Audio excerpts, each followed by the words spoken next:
Bueno, hoy vamos a cambiar un poco de tema. Bueno, cambiar y no. Tenemos dos temas, uno de seguimiento y otro tema nuevo. Está con nosotros Octavio de la Torre y nos va a hablar del Buen Fin, que ya viene. Entonces va a ser la invitación al Buen Fin. Y por otro lado le pedí a Citlali, porque hemos estado trabajando en lo que mencioné el día de ayer, que es que en todos los estados de la República sea delito penal el acoso, cómo se tiene que hacer eso, quién debe participar, qué es lo que estamos haciendo, y además de una campaña que, como les comenté, vamos a desarrollar a partir del 25 de noviembre, que justamente es el Día contra la Violencia hacia las mujeres. Bueno, vamos primero con Octavio y luego Citlali.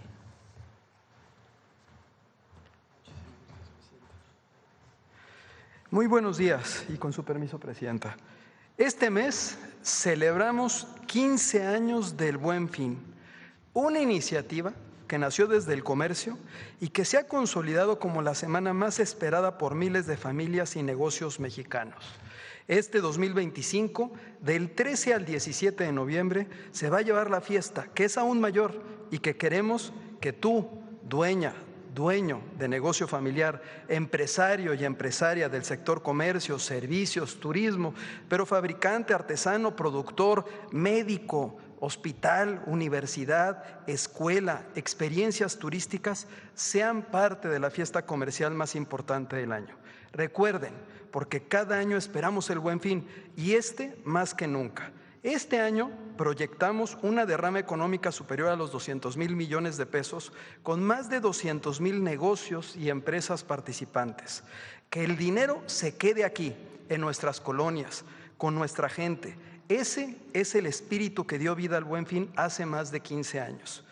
Registrar tu negocio es sencillo y tiene beneficios concretos. Primero, apareces en el sitio elbuenfinconcanaco.com.mx con visibilidad nacional. Segundo, tus promociones estarán verificadas y accesibles para todos los consumidores. Y fortaleces la confianza de tus clientes. Cuando compras donde vives, en las plazas, en los mercados, en los centros históricos, inviertes en tu comunidad. Eso también es el Buen Fin. Miren, a partir del 13 de noviembre va a estar disponible una aplicación, una app, el Buen Fin 2025, donde la comunidad podrá descargarla y podrá visualizar las promociones también en el portal elbuenfinconcanaco.com.mx.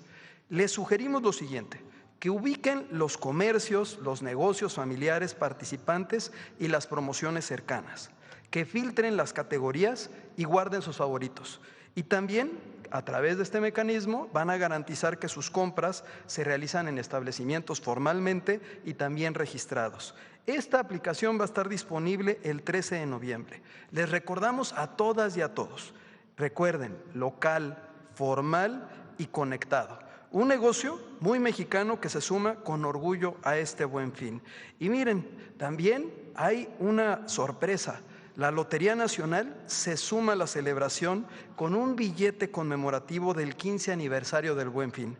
Una tradición que reconoce el esfuerzo del comercio grande, del comercio pequeño, del comercio de todo el país. Un billete con historia. Un premio para quien apuesta por México todos los días. Y también se tendrá el tradicional sorteo del SAT, en donde participan solo los negocios y los establecimientos debidamente registrados y los consumidores que realicen sus compras en los mismos. Ese sorteo se va a celebrar el 5 de diciembre y es un incentivo más para vender y comprar usando medios electrónicos. En este año sumamos dos iniciativas: la Asamblea Nacional de Empresas y Negocios Familiares G32, porque escuchar al país real, pues nos permite construir desde lo local, desde la base, desde el territorio donde están los negocios. Y también Viernes Muy Mexicano, como una plataforma que promueve el consumo local y comunitario todo el año y que se potencia en este Buen Fin. Recuerden, lo que funciona cada viernes también lo multiplica este fin de semana, porque no hay nada más poderoso que el comercio de barrio con espíritu muy mexicano. Y recuerden también, los negocios que se han registrado en el Viernes Muy Mexicano y en la gran escapada del Buen Fin del Turismo, también tendrán la oportunidad de participar en este Buen Fin. Tenemos 2 videos, uno que nos recuerda las primeras fiestas comerciales del Buen Fin, que hacíamos en las cámaras de la frontera, en la Cámara de Frontera de Saltillo, en Ciudad Juárez, en Mexicali, Tijuana, Matamoros, Reynosa, Nogales, por mencionar algunas de las ciudades, y tenemos nuestro video tradicional. Adelante, por favor. Mi vida, ya me llegó el aguinaldo. Vámonos todos al Paso. ¡Sí! Al Paso. Y las líneas y el seguro. Además, con el dólar tan caro, tu aguinaldo nos alcanza más comprando en Juárez. Porque con tu compra en esa ciudad, conservamos nuestro empleo. Ahorras tiempo y dinero. Además, aquí nuestro peso sí vale. Tenía razón. Si en Juárez compramos, todos ganamos.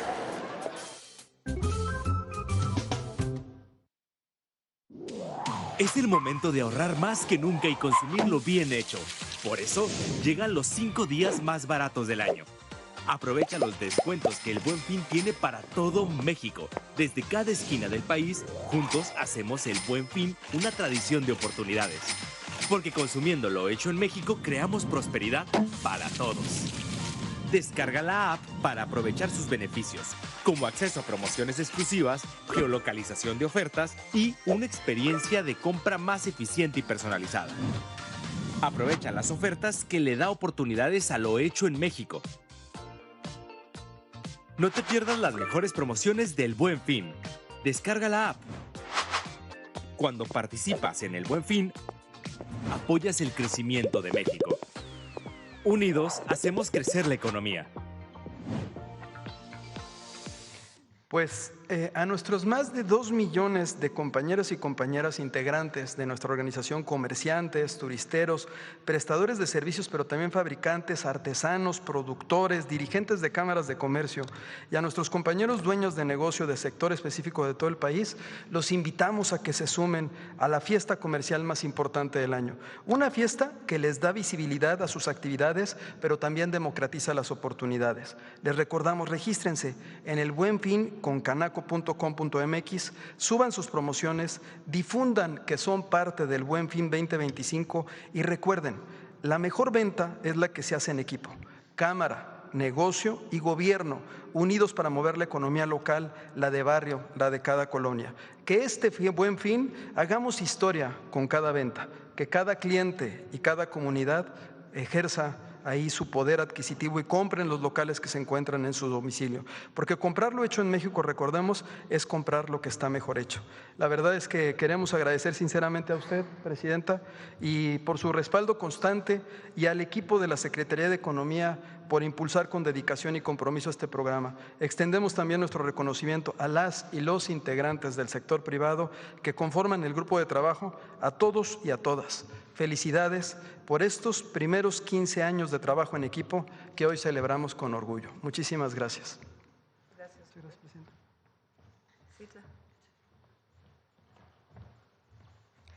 Gracias, buen día a todas, a todos. Con su permiso, Presidenta. Primero queremos decirle a todas las mujeres mexicanas, niñas, jóvenes, mujeres en general, que no están solas, que cuando vivan algún tipo de violencia es importante denunciarlo y que sepan que hoy hay una presidenta que les cuida y una secretaría que trabaja todos los días para ello. Y aprovechar, con su permiso, Presidenta, también para hacerles un llamado a los hombres, a que pensemos todas esas conductas, actitudes, acciones que han quizá se han normalizado con el tiempo y que en realidad son parte de estas expresiones machistas o que incomodan o que violentan a una mujer, y recordar que el abuso sexual es un delito. Queremos presentarles este plan integral contra el abuso sexual, de algunas acciones que hemos venido realizando en la Secretaría y otras indicaciones que la Presidenta, como ayer aquí lo informó, nos ha dado. Si le dan a la siguiente. Bueno, el objetivo es fortalecer toda la respuesta institucional, sobre todo en la atención y procuración de justicia hacia las mujeres, que las mujeres se sientan más seguras, que denuncien de manera mucho más ágil y por supuesto que también la sociedad abrace un cambio cultural donde podamos convivir hombres y mujeres de una manera distinta y con respeto. Siguiente. Lo primero, como lo hemos dicho, pues buscamos que el abuso sexual sea un delito grave, que sea sancionado en todas las entidades de la República. La presidenta nos ha solicitado buscar la forma en que las denuncias sean mucho más ágiles, que las mujeres puedan denunciar cuando viven algún acoso o abuso sexual de manera mucho más rápida y que se disminuya esa ruta cuando hay una denuncia, y estamos trabajando en ello para presentarlos aquí lo más pronto posible. Obviamente queremos fortalecer que esta denuncia busque la mayor protección de las mujeres. Siguiente. Bueno, nada más, digamos, para información, en el Código Penal Federal, en el artículo 260, el abuso sexual es considerado en varias, conceptualizaciones. Son los actos sexuales, manoseos o tocamientos obscenos que recibe una mujer, obligar a la víctima a presenciar un acto sexual o exhibir su cuerpo, tocamientos que representan actos explícitamente sexuales o que obligan a la víctima a representarlos. Y en el Código Penal Federal hay dos agravantes: cuando hay violencia física en este abuso sexual, la pena es mucho más grande, y cuando esta violencia se ejerce a una persona, vulnerable o a una persona menor. En el Código Penal Federal la sanción es de 6 a 10 años de prisión y hasta 200 días de multa. Siguiente. Informarles que hemos realizado este primer mapeo, como la presidenta nos instruyó, de ubicar cómo está en los códigos penales o si existe en el Código Penal este delito.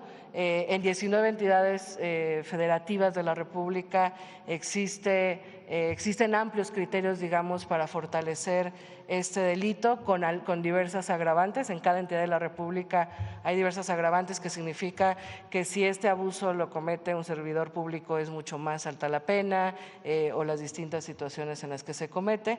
En 9 entidades de la República se tipifica, pero no necesariamente vemos fortalecido este tipo penal, y en 4 se tipifica, pero no se deja claro exactamente qué es abuso sexual. Entonces, lo que nos ha instruido la presidenta es, con esta revisión, buscar que los delitos sean, en 4 entidades, buscar que los delitos, que el delito de abuso sexual sea similar en todas las entidades de la República, para que la sanción sea contundente y para que las mujeres sepan que pueden denunciar cuando viven esta situación. Siguiente. Para ello, informarles que hemos venido trabajando desde que la presidenta envió las reformas constitucionales y locales que protegen a las mujeres y que garantizan hoy la existencia en diversas leyes para sus derechos, en la revisión, armonización y homologación de las leyes en cada entidad de la República, para que las mujeres tengan acceso a sus derechos de manera similar según en el estado en el que vivan, que muchas veces es dispar. Hemos trabajado con todos los congresos locales y con el Congreso Federal, y con la senadora Malú Michel y la diputada Anaís Burgos, presidentas de las comisiones de igualdad de las cámaras federales. Teníamos ya justo convocado para el 13 de noviembre una reunión con las presidentas de la Comisión de Género de cada entidad federativa para revisar en general otras leyes, pero priorizaremos ahora esta ruta de homologación o de tipificación de este delito. Siguiente. Aprovechar, hemos estado dándole seguimiento. La presidenta nos instruyó desde el primer momento en el que se aprobaron estas reformas que se armonice en todas las entidades de la República. Vamos a seguir dándole acompañamiento con los distintos congresos locales para que en todas las entidades federativas esta protección legal exista de la misma forma. Siguiente. Muchas gracias. Y el otro punto es justamente generar campañas que promuevan mayor denuncia. Muchas veces las violencias que vivimos las normalizamos o no sabemos que son violencia o no sabemos incluso que son un delito. Entonces, estamos construyendo esta campaña que nos ha encargado la presidenta para sensibilizar qué es violencia y cómo promover más las rutas de atención y de denuncia. Recordarles que tenemos la Línea Nacional de las Mujeres 079 opción 1 y estamos fortaleciendo los protocolos para que se atiendan, se canalicen de la mejor forma estos casos de abuso sexual y violencia que se reciben. Siguiente. El cuarto punto es fortalecer, justamente creo que es el mayor reto al que nos hemos enfrentado, que ministerios públicos, fiscalías, jueces, juezas actúen con perspectiva de género y con sensibilidad cuando una mujer acude ante dichas autoridades. Desde marzo firmamos un convenio con la Comisión Nacional de Tribunales de la República que convoca a todos los presidentes de los tribunales locales y estamos trabajando en la mano para esta mejor garantía de justicia. Y ahora, a raíz también de este plan, pues estamos buscando la Conferencia Nacional de Procuración de Justicia que reúne a todas las fiscalías de los estados para trabajar en que este proceso de denuncia sea más rápido, siguiente, y en poder capacitar pues al personal de dichos espacios o autoridades. Siguiente. Bueno, entonces buscamos capacitar, fortalecer, que exista formación especializada con ministerios públicos, fiscalías, jueces y en general todas las autoridades de procuración de justicia. Queremos convocar o vamos a convocar a las secretarías de movilidad y transporte de todas las entidades de la República para implementar protocolos contra el acoso, el abuso sexual, tanto en espacios públicos como en el transporte público, y queremos trabajar, como la presidenta en su momento lo hizo cuando fue jefa de gobierno en la ciudad, para capacitar al personal y a conductores de transporte público, que muchas veces este tipo de abusos ocurren en el transporte público y quizás a veces los operadores no saben cómo prevenirlo o no saben cómo canalizarlo. Siguiente. Y bueno, creemos que es importante, la presidenta siempre nos ha insistido que la prevención es fundamental, la atención que mejore para las mujeres cuando denuncian, pero también creemos que es importante el cambio cultural, que socialmente reflexionemos cómo construir una nueva relación entre hombres y mujeres con igualdad, con respeto, y como ya lo dije, bueno, tendremos esta campaña para que las mujeres conozcan lo que es violencia, puedan denunciar de mejor manera, pero también creemos que es importante dirigir campañas a los hombres rumbo a este cambio cultural y esta vida, digamos, sin violencia en la relación en que tenemos hombres y mujeres, y bueno, campañas en general para fomentar la denuncia y campañas contra el abuso sexual. Siguiente, finalmente, el 25 de noviembre es el Día Internacional de la Eliminación de la Violencia contra las Mujeres y ahí, Presidenta, podríamos presentar avance de esta ruta y sería el arranque de esta campaña. Pues es cuanto, y recordarle a todas las niñas, jóvenes, mujeres que no están solas y convocar a toda la sociedad a construir una nueva relación entre hombres y mujeres donde podamos vivir como iguales, en paz, sin violencia, y que se sepa claro que nunca más puede permitirse ningún tipo de violencia a una mujer y que para eso estamos trabajando como nos lo has instruido, Presidente. Gracias. Bueno, pues esta es la información del día de hoy y pasamos a las preguntas. A ver, ¿quién había quedado el día de ayer? No, espérenme, Espérenme. No están los compañeros de ayer, ¿verdad? Ah, sí, perdón, acá. ¿Quién más quedó? Ya son 36 días. Adelante. Presidenta, qué gusto saludarla. Ramón Ramírez Gutiérrez, de Noticieros El Reloj de Oaxaca. Primeramente, manifestarle a nombre de varias organizaciones de mujeres la sororidad. Me lo pidieron el día de ayer, que sabía que te iba a tener la oportunidad de platicar frente a usted de la sororidad de los oaxaqueños, de las oaxaqueñas, principalmente por la situación que usted vive. Ellas sí le creen. Y creo que es lo importante para las mujeres, creerles. Y bueno, después de esto, Presidenta, en Oaxaca seguimos la situación de los conflictos agrarios, pero resulta relevante una situación muy positiva que acaba de suceder el pasado fin de semana, que retornan en Guadalupe Victoria, del municipio de San Juan Juquila Mijes, después de 9 años de estar, muchas familias, 63 familias retornaron a su hogar. Es una situación histórica para los oaxaqueños.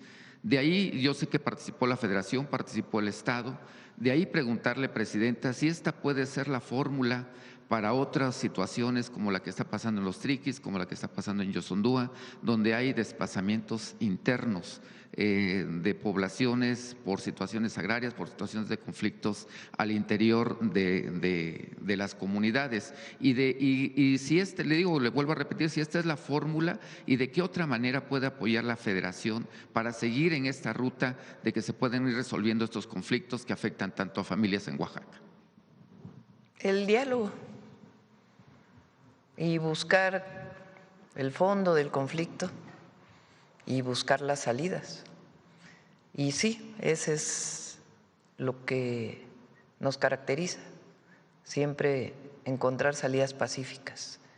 Y así como en este caso, otros pueden ser más complejos, con agravios diversos, pero siempre pensando hacia adelante. Ahí participan los gobiernos de los estados, la Procuraduría Agraria, la propia SEDATU. Entonces, sí, el camino es el diálogo y encontrar siempre salidas pacíficas a cualquier conflicto. ¿Qué mensaje les mandaría a estas familias que acaban de retornar a sus hogares después de 9 años? Le digo, esto es histórico para Oaxaca. Eso, que siempre veamos hacia el futuro, que el encontrar las salidas a los conflictos, por más agravios, es muy importante. Y particularmente en las comunidades indígenas, muy importante. Entonces, que siempre vamos a estar con el pueblo de México, siempre, nunca vamos a abandonar de dónde venimos y a quién y a qué nos debemos. Presidenta, en otra situación también que tiene que ver con grupos indígenas, las personas que están detenidas, hay algunas personas que están detenidas principalmente en el Estado de México y en la Ciudad de México, se han quejado por la situación de alimentación en los penales estatales. Hay una empresa, no quisiera yo mencionarla para no entrar en polémica, pero pues la alimentación que le dan no es la adecuada, se la dan en las manos, se las dan descompuestas, una situación crítica. Es más difícil para las personas indígenas porque pues sus familiares a veces están en Oaxaca y pues los que están de aquí pues de alguna manera los familiares pues le llevan la alimentación a veces cada 8 días, 2 o 3 días y pueden solventar esta situación básica de alimentación que independientemente que estén detenidos pues no pierden sus derechos fundamentales. ¿Qué hacer con esta situación, Presidenta, que no es la primera vez que se denuncia sino que pues ya se ha denunciado otras veces? Hablo de los penales estatales, principalmente del Estado de México, pero también se da en la Ciudad de México y parece que por ahí hay un monopolio en el tema de alimentación de los penales. Lo vamos a revisar, no debe ser. Todo mundo tiene derecho a una alimentación más allá de si está en reclusión o no, si está privado de su libertad. Y lo vamos a revisar, vamos a hablar con la gobernadora del Estado de México para ver cómo podemos ayudar a resolver esta situación. En otra situación, el pasado martes usted se reunió con universidades, con los rectores de universidades del país. Creo que es la primera ocasión que sé, al menos yo, que un presidente, que el Ejecutivo, en este caso usted como presidenta, se reúne con los que deben de encabezar la ciencia, la cultura y el desarrollo de este país. Fue muy interesante, pero preguntarle, ¿qué tanto se comprometen los rectores a innovar en la situación de educación en el país? Tenemos retos a nivel global que son la inteligencia artificial, los chips, la innovación tecnológica, el desarrollo social de particular en México, ¿no? En este caso con sus comunidades, con sus localidades que tiene tan particulares, pero también la situación que se da que a veces los rectores se quieren perpetuar en el cargo. Caso particular resaltó porque lo publicó en su cuenta de Facebook el rector de la Universidad de Guerrero, Javier Saldaña, va por su 3er periodo. Y no solamente eso, sino que el Congreso le aprueba en forma general, no sé si tuviera dedicatoria para él, que se puede quedar otros años más, estaría 17 años en la rectoría si es que se termina esto. ¿Qué hacer principalmente en la innovación, pero también para que los rectores pues En este país que no aprueba la reelección, pues, ¿o usted cómo lo ve como presidenta, sobre todo desde su enfoque científico? Hay autonomía en las universidades estatales. Sin embargo, nunca es bueno la perpetuidad de ningún cargo. Tiene que haber renovación. Siempre es bueno eso. Pero ya le toca, pues, en algunos casos es elección, eligen directamente estudiantes, profesores, en otros casos son juntas de gobierno, en otros casos son elecciones indirectas, consejos universitarios, que a su vez son elegidos por estudiantes y profesores, pero siempre es importante la renovación. Ahora, el martes presentamos, lo vamos a presentar aquí la próxima semana, un ejercicio muy interesante. Se llama la plataforma Saberes MX. Es una plataforma gratuita. El objetivo es que todas las instituciones de educación superior públicas puedan incorporar cursos de diferentes saberes, desde una clase de matemáticas, de álgebra, de cálculo, hasta aprender una lengua indígena, hasta cómo cambiar baterías de un vehículo, hasta aprender cómo se usa la inteligencia artificial. En fin, una plataforma muy diversa de saberes. Ya está lista la plataforma, ya está en línea y se va a ir alimentando. El objetivo es que de manera gratuita cualquier mexicano o mexicana pueda acceder a un curso. Y queremos que las universidades sean parte de ello. ¿Qué otro objetivo tiene? Hoy vamos a ir el Tecnológico de Tláhuac, porque vamos a presentar un curso de inteligencia artificial y manejo o administración de datos para jóvenes totalmente gratuito. Presencial para 10,000 jóvenes y a distancia para el que se quiera inscribir. Ahora es muy común que la certificación del conocimiento no la den las universidades, sino empresas, que tienen su derecho a hacerlo. Sobre todo las empresas vinculadas con la informática o con el conocimiento de los datos, todas las empresas que conocemos, que son muchísimas. El objetivo es que también las instituciones públicas o las instituciones públicas, además de dar un título por haber estudiado una carrera universitaria, puedan certificar conocimientos, la propia institución pública.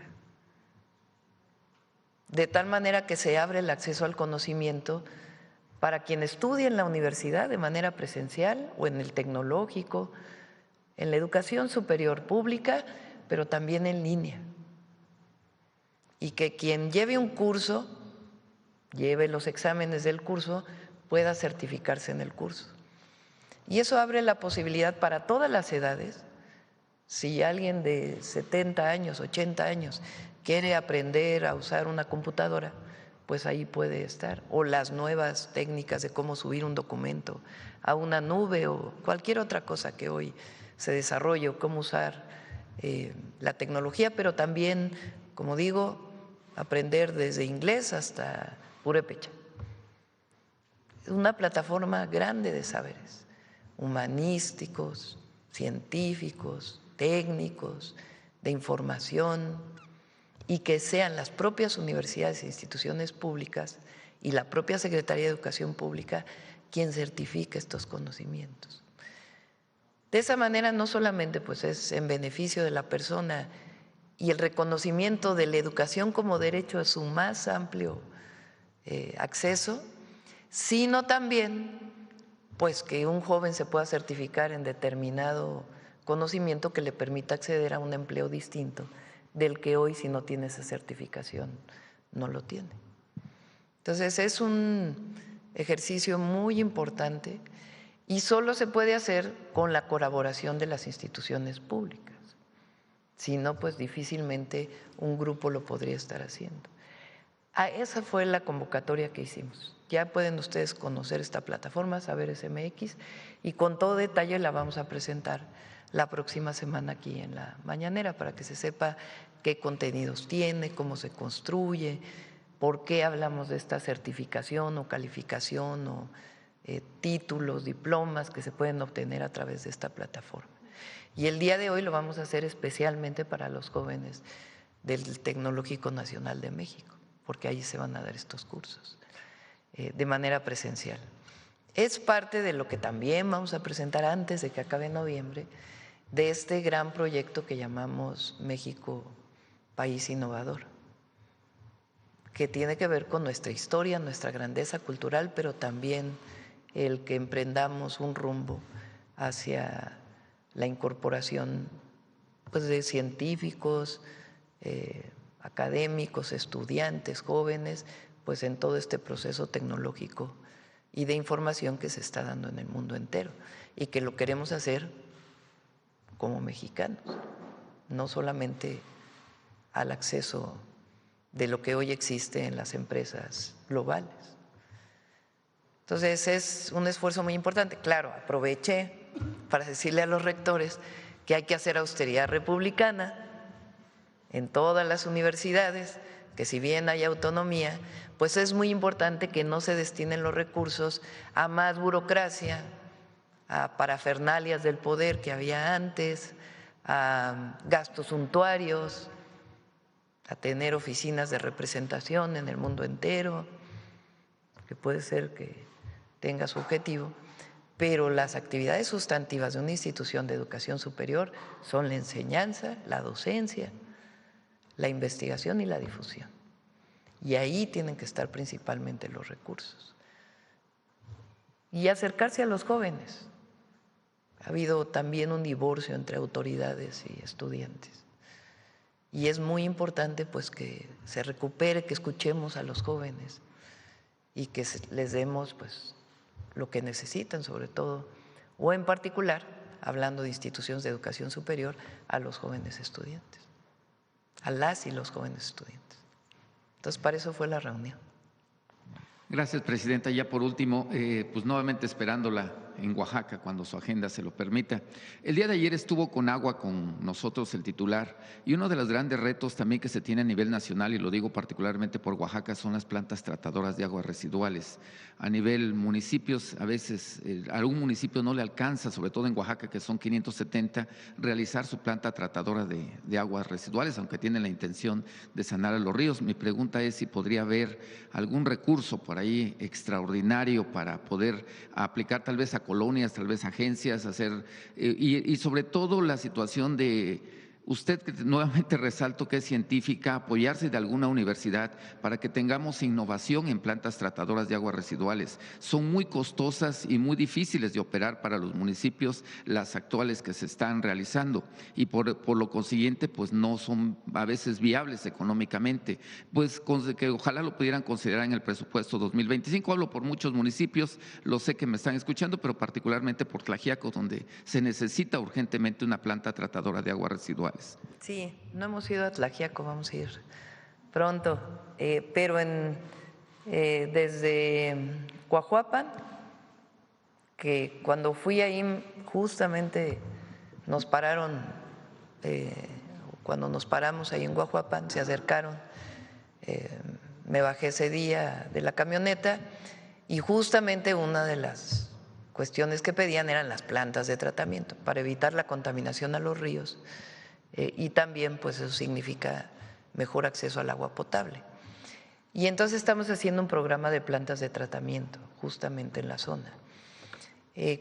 Tienes razón, no solamente es la construcción de la planta, sino la operación, que a veces es muy cara para el municipio y se abandonan. Entonces también es parte del proyecto. ¿Cómo vamos a hacer que esas plantas sean financiadas para su operación? Que tiene que ver pues con que a lo mejor no sean parte de la operación municipal, sino ya de la operación estatal junto con Conagua. Entonces es parte del trabajo que se está haciendo, particularmente en la zona mixteca de Oaxaca. Gracias, presidente. Vamos, ¿quién más? A ver, el compañero que lleva 36 días sin preguntar. Presidenta, con su servidor Carlos Pozos, reportero de la Molécula, pues efectivamente 35 porque me está dando usted la oportunidad. Mil gracias. Bueno, Presidenta, inicio con una pregunta del sector energético en donde LM Noticias tiene cierta especialización. Resulta que hay un conflicto entre TransCanada o TC Energy con la comunidad agraria de Temoris. En una investigación de LM Noticias y de acuerdo al expediente 1064/2017, hay un amparo concedido y firme que obliga al Tribunal Unitario Agrario a ejecutar forzosamente una sentencia. En acatamiento a dicho amparo del 16 de marzo del 2023, se ordenó que las cosas volvieran a su estado como estaban antes de la instalación de un gasoducto, es decir, que la empresa debió haber retirado un gasoducto de tierras de uso común de la comunidad agraria de Temoris. La empresa no ha querido cumplir con esa disposición y todo parece indicar, y subrayo, todo parece indicar que hay una cierta complicidad entre la Comisión Federal de Electricidad y la Secretaría de Energías, porque pues argumentan que el tubo no se va a sacar de ahí porque es de funcionamiento de seguridad nacional. La comunidad agraria de Temoris solicita el pago de 200 millones de pesos, como lo señala la sentencia. La pregunta es, Presidenta, ¿qué le responde a todos los habitantes de la comunidad de Temoris que llevan 10 años viendo violar sus derechos humanos y agrarios? Ellos confían en usted y esperan el cumplimiento de la sentencia favorable hacia la comunidad. En su desesperación, Presidenta, advierten que de no cumplirse con esa demanda, bloquearán la zona para impedir que se siga explotando e incumpliendo con la sentencia. ¿Cuál sería su respuesta? Igual que en el caso de los conflictos agrarios, tiene que haber diálogo. Se requieren gasoductos en el país. Este gasoducto tiene muchísimos años. Y, por ejemplo, tenemos planteado que la planta de Tula, que usa combustóleo, que contamina mucho, pues sea de gas natural. Entonces hay que llevar el ducto de gas natural hasta ahí. No se pueden hacer los proyectos como se hacían en el pasado, en contra de las comunidades. Tiene que ser con las comunidades. Lo que ha habido ahí, pues, es un agravio de la época, como tú bien dices, son hace 10 años, en donde lo que se quería era pasar contra las comunidades, no hacerles caso y solamente darle la razón a un gasoducto contratado para que lleve gas natural a una termoeléctrica. Entonces lo que tiene que haber es diálogo, sentarse. Si no pasa por ahí, ¿por dónde puede pasar el gasoducto? Entonces eso es lo que les digo, que no vamos a pasar nunca por encima de una comunidad indígena, jamás. Para eso además hay consulta indígena o consulta pública, y lo que se tiene que hacer es hablar y decir qué necesidad tenemos. ¿Es factible que pase por aquí? No, no es factible que pase por aquí. Bueno, ¿por dónde puede pasar? Para que la comunidad de Tula, los habitantes de Tula se puedan beneficiar de una planta que tenga gas natural, o que los habitantes del sureste se puedan beneficiar de que haya gas natural. Entonces, nunca pasar en contra de las comunidades, sino sentarse a platicar. Ahora, cuando ya hay una sentencia, pues hay que revisar la sentencia. Pero lo que hay que establecer son las condicionantes para que pueda haber el paso de uno u otro acción que beneficia a otra población, porque así es en este caso. Y siempre se puede lograr. Yo estoy convencida que siempre se puede lograr cuando no actúas en contra de una comunidad. Claro, muy distinto a cuando es un beneficio privado, que también hay que hablar con las comunidades cuando hay un proyecto privado, si se quiere o no se quiere. Nunca actuar en contra del pueblo y buscar siempre un diálogo para que otras comunidades que se van a ver beneficiadas y requieren un derecho de paso, pues pueda hacerse un diálogo y ver de qué manera sí se puede hacer, sin pasar nunca de manera autoritaria en contra del pueblo. Gracias por su respuesta. Presidenta, no tuve la oportunidad de preguntar sobre el tema de la tormenta atípica. El antepasado viernes usted en este ejercicio de comunicación circular nos dijo que son perfectibles los alertamientos de tormentas y huracanes. El doctor Luis Roberto Acosta, él es mexicano, pero él es director del Climate Institute y ha venido trabajando con los sistemas de cómputo satelitales más avanzados que permiten anticipar con gran precisión eventos climáticos como los ocurridos los días 10 y 11 de octubre en nuestra República Mexicana. De hecho, el doctor Roberto Acosta, de advertir sin éxito de la catástrofe. Estos modelos fueron desarrollados por las más importantes instituciones del clima como la NOAA, que es la Oficina Nacional de Administración Oceánica y Atmosférica de Estados Unidos, y de la Universidad de Colorado. La pregunta es, Presidenta, ¿sería posible entrar en comunicación para instalar estos sistemas de advertencia para evitar que vuelvan a suceder este tipo de tragedias en nuestro país? ¿De dónde es el investigador? Él es del Climate Institute, el Instituto del Clima en Estados Unidos. Sí, pues que entre el meteorológico en contacto con… Luis Roberto Acosta. Sí, para el meteorológico, que es parte de lo que estamos trabajando, se requiere mayor número de mediciones y también, o mayor instrumentos de medición, vamos a ponerlo así, y también de procesamiento de datos, porque a veces es demasiada información. ¿Se acuerdan que cuando presenté aquí el programa integral hacia adelante, después de estas lluvias intensas en 5 estados, uno de los puntos era mejorar, junto con la comunidad científica, el pronóstico y el alertamiento, que decíamos, para que pueda venir en los teléfonos el alertamiento, pero que tengamos la certeza de que el alertamiento está basado en datos científicos y cómo se comunica. Entonces, esta es una parte, lo está desarrollando Rosaura, la secretaria de Ciencia, Tecnología e Innovación, y le pedimos que entre en contacto con él. Bien, Presidenta, la gobernanza y la gobernabilidad en el país requiere de la participación de sectores como la iniciativa privada, que aquí está el presidente de la Concanaco, y de los trabajadores, entre otros sectores.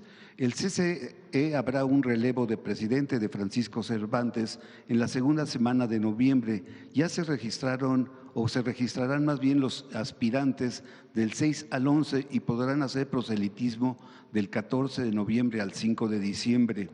Son 4 los candidatos: Juan Cortina, expresidente del CCE, José Medina Mora, expresidente de Coparmex, Julio Carranza, expresidente de la Asociación de Bancos de México, y Sofía Belmar, expresidenta de la Asociación Mexicana de Instancias de Seguros.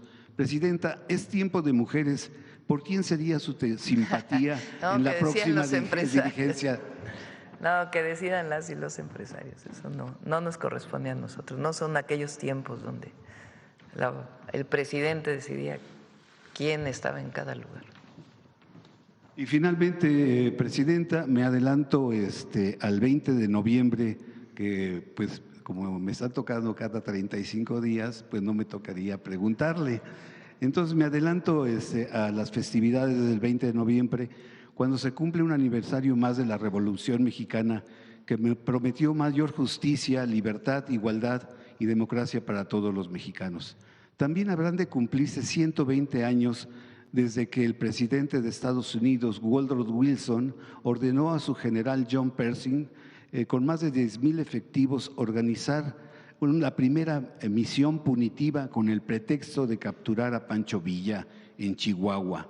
Los lamentables hechos en Michoacán, donde recientemente asesinaron al empresario limonero Bernardo Bravo y al expresidente municipal de Uruapan, Carlos Manso.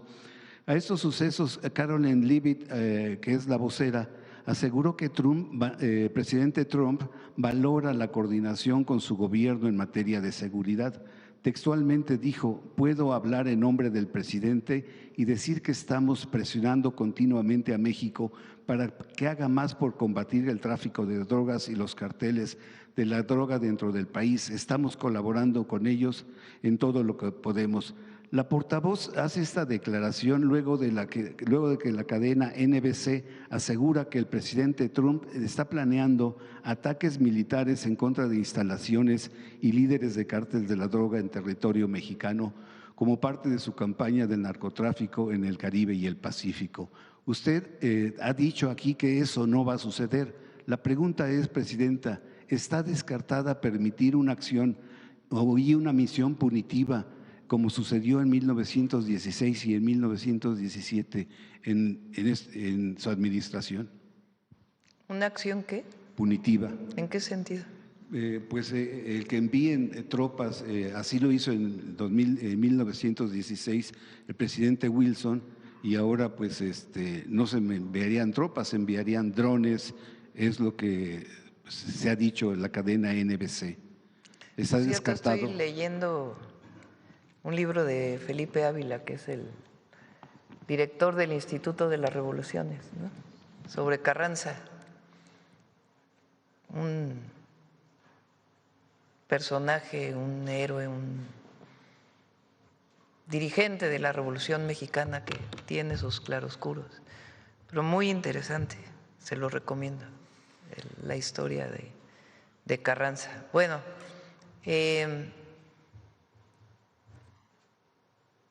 no va a haber intervención de los Estados Unidos. No va a haber. Sencillamente porque hay un pueblo unido en contra de cualquier injerencismo, intervención. Porque ningún mexicano, mexicana, más que unos cuantos, que son la absoluta excepción, no quiere que haya intervención ni injerencismo. Pero segundo, hemos privilegiado el diálogo y tenemos un marco de entendimiento con el gobierno de los Estados Unidos, que no incluye bajo ninguna circunstancia el injerencismo, la intervención, sino la colaboración y la cooperación.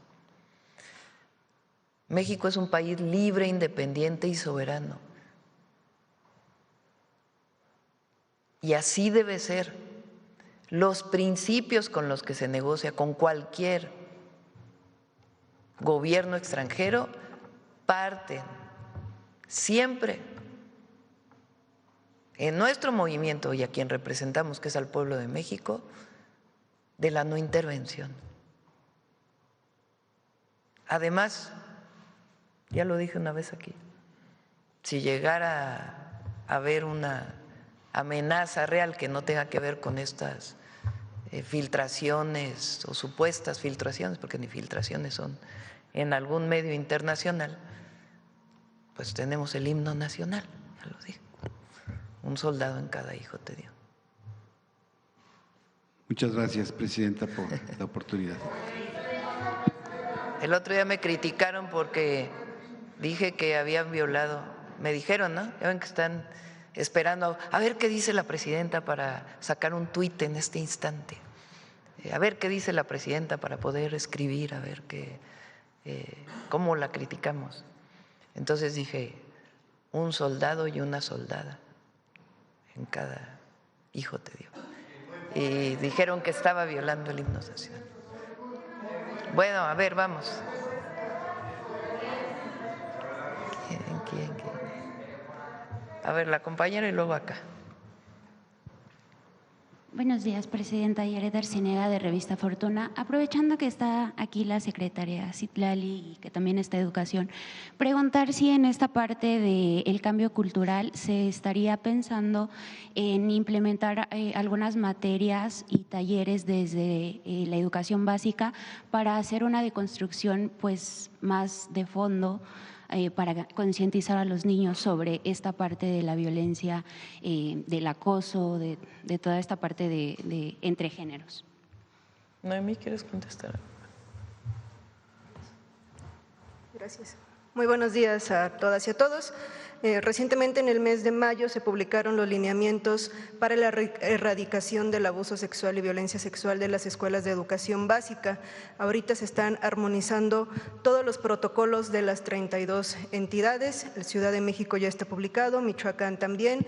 Desde la Subsecretaría de Educación Básica se está dando el acompañamiento justo para esta armonización, que comprende estos lineamientos, además de las instancias correspondientes donde las escuelas pueden tener información sobre las dependencias municipales y estatales a dónde dirigirse.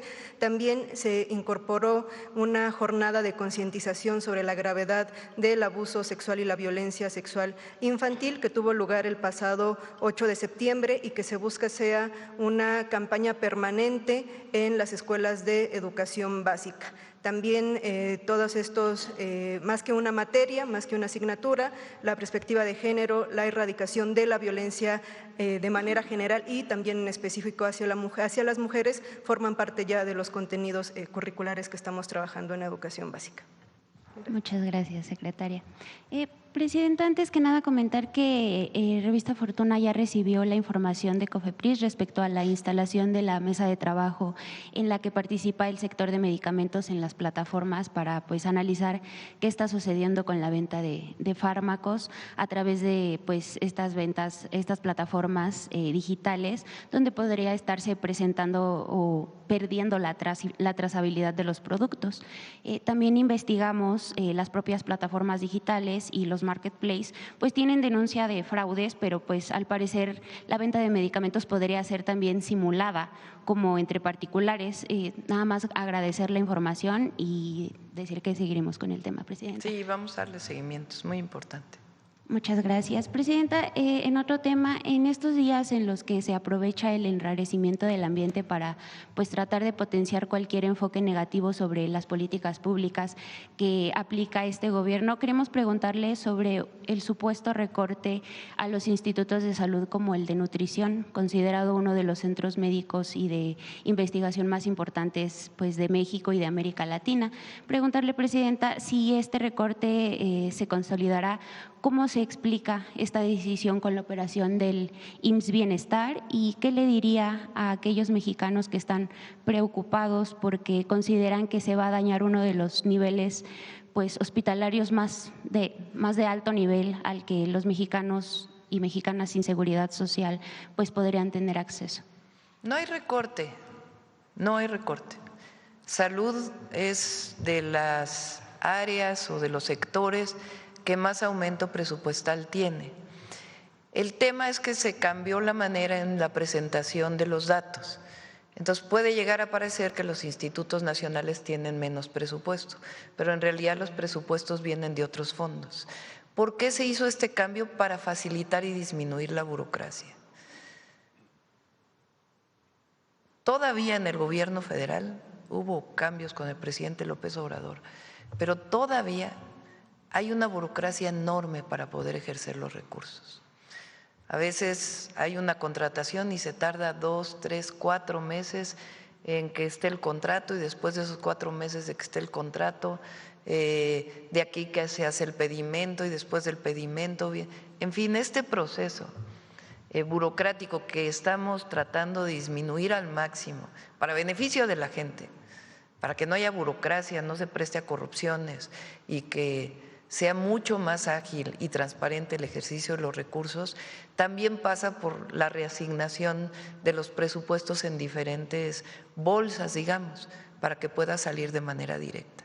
Entonces, por eso pudiera llegar a parecer, si se compara con otros años, que hay una disminución del presupuesto, pero no hay disminución del presupuesto, ni para los institutos nacionales de salud, ni para todos los estados que tienen IMSS Bienestar, ni los fondos federales que van a los estados que no tienen IMSS Bienestar. Presidenta, ¿se espera que con el IMSS Bienestar disminuya el número de casos que necesiten acudir a un hospital de alta especialidad? Estamos fortaleciendo la atención primaria. Muchas veces una persona no va a citas continuas con el médico o tiene algún padecimiento y se automedica para no ir al centro de salud, o a lo mejor no fue bien tratado, sencillamente no hay cuidado en su salud y después tiene problemas. Y llega al hospital directo, ya con un padecimiento mayor.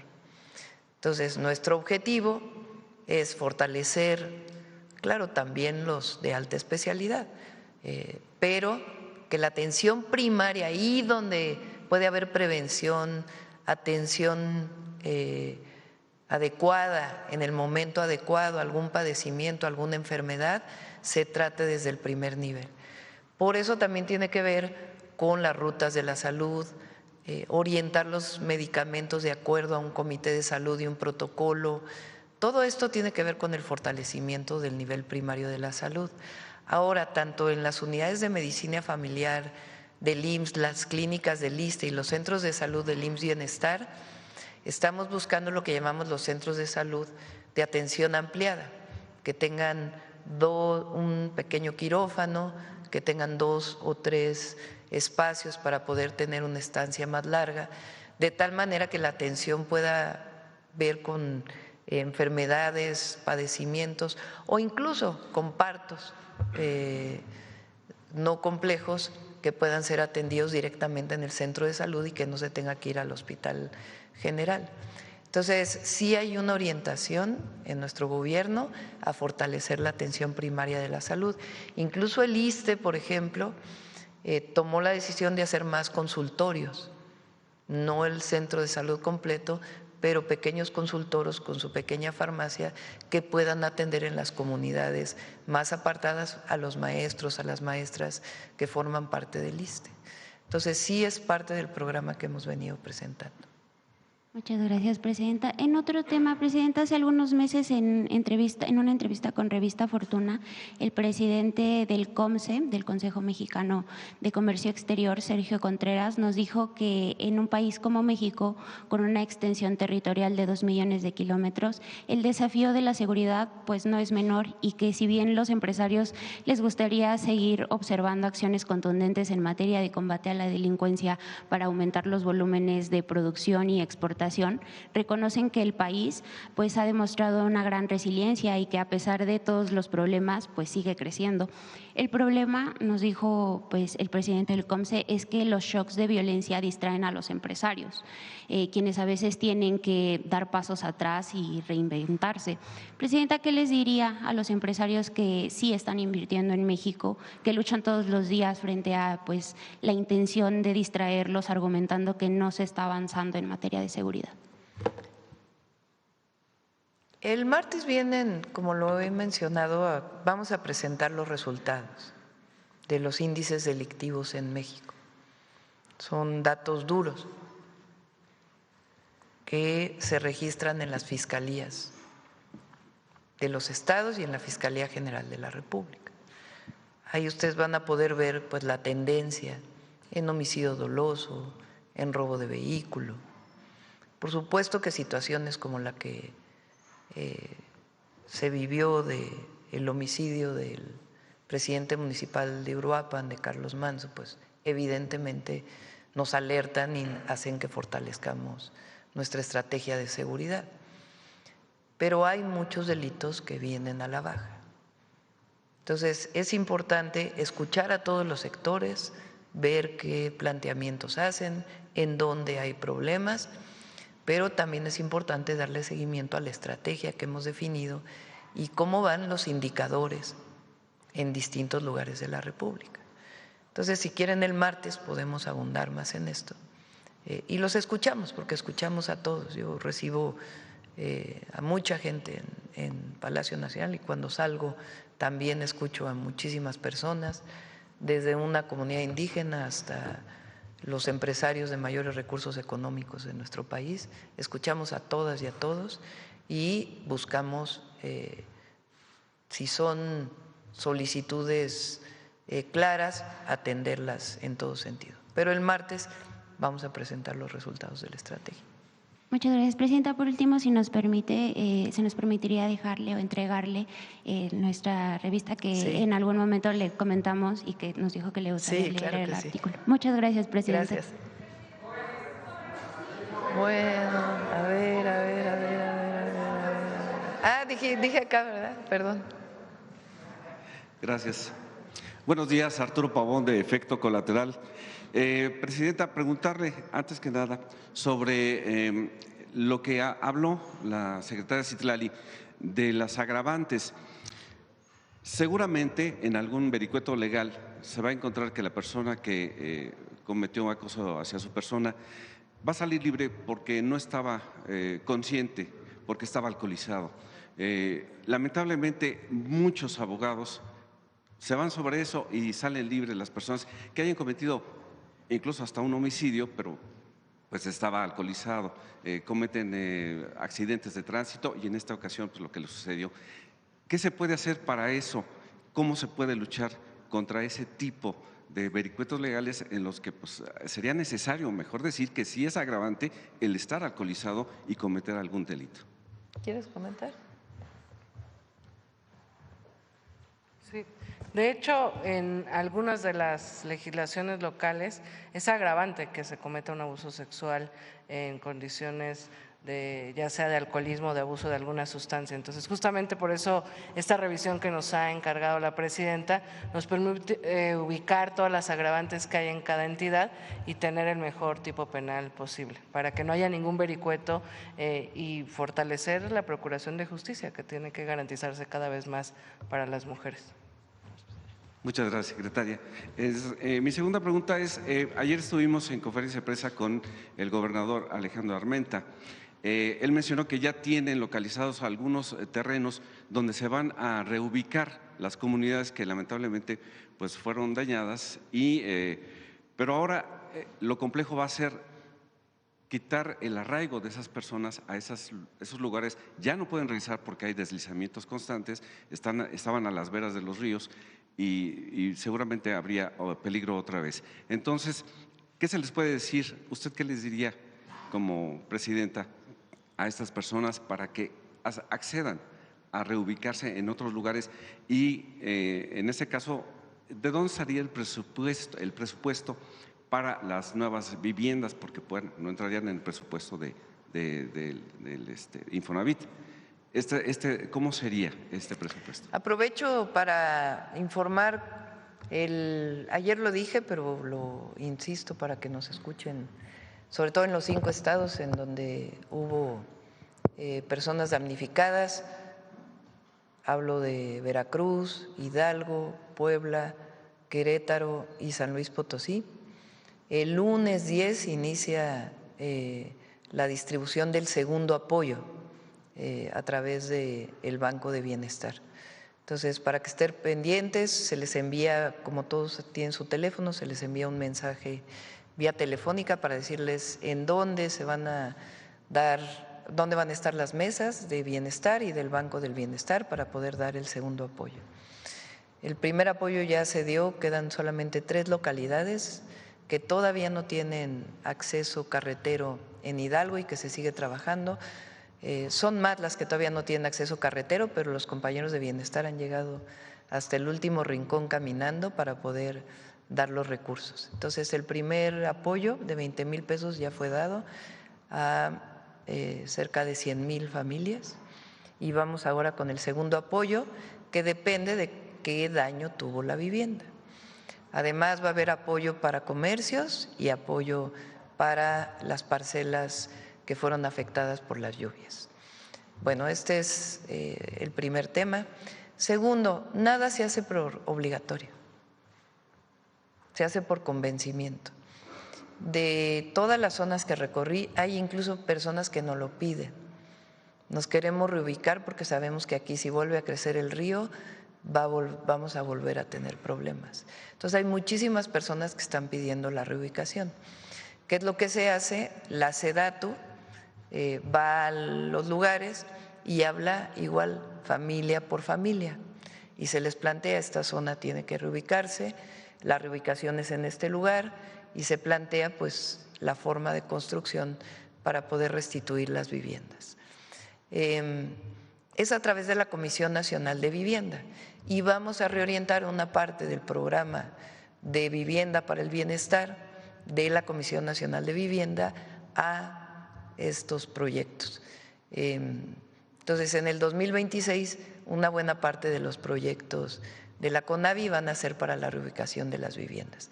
Si hay personas que están afiliadas al Infonavit, entonces el Infonavit entra de la misma manera para poder hacer la reubicación.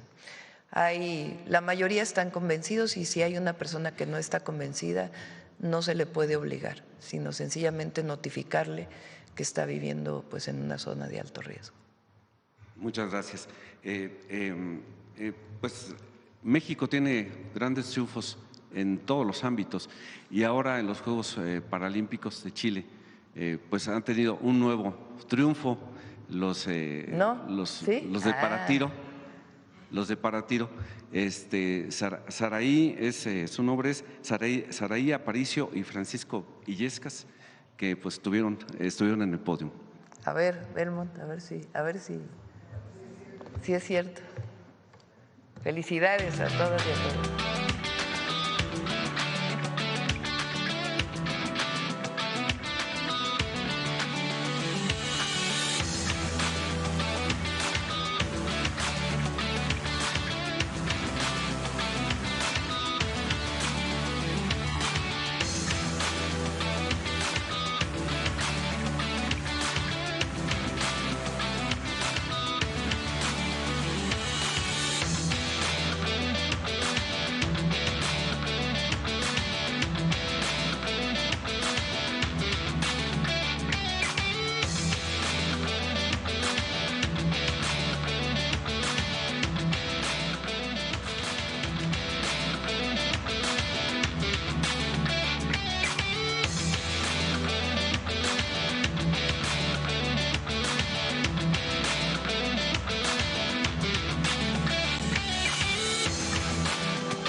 Felicidades. Un aplauso.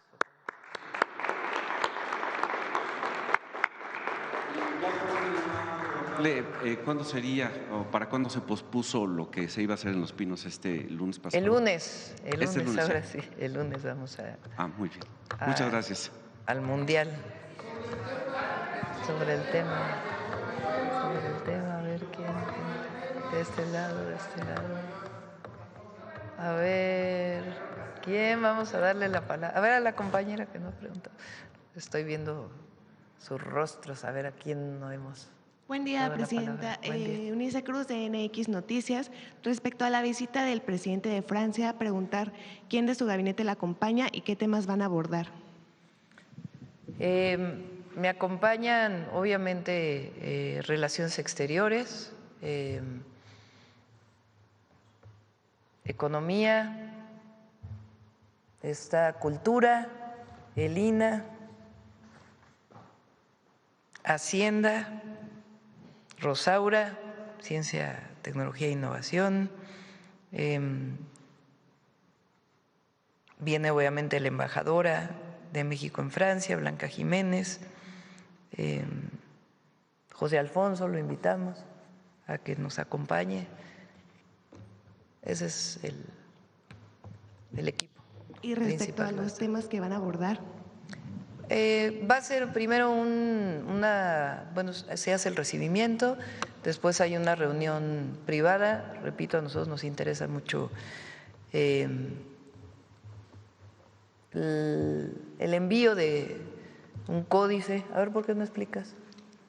José Alfonso, ya lo habías explicado una vez, pero la importancia